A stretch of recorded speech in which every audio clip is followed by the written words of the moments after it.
بزاف كيسحب لهم باللي الزهر هو اللي كيطلع الفيديوهات. الحقيقه هي الخوارزميات.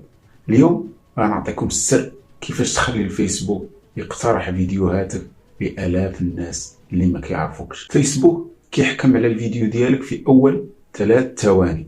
الى المشاهد كمل الفيديو، الخوارزمي كتقول هذا محتوى زوين وكتمشي توريه للناس اخرين.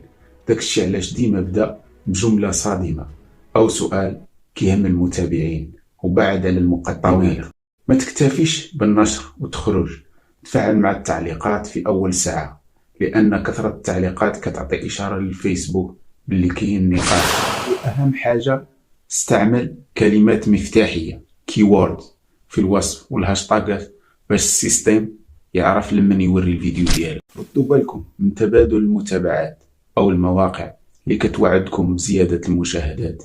هادشي كيقتل الخوارزميه ديالكم. الاخطر هو ان بزاف من هاد المواقع هي فخاخ تصيد كتهدف لسرقه رموز الجلسه، السجن، كوكيز بحال الاكس اس والسيوزر. خدموا بطريقه قانونيه باش تنجحوا. الاستمراريه هي الثالث. في الفيديو الجاي غنشرح لكم طرق السحب والمشاكل التي تقدر تواجهكم.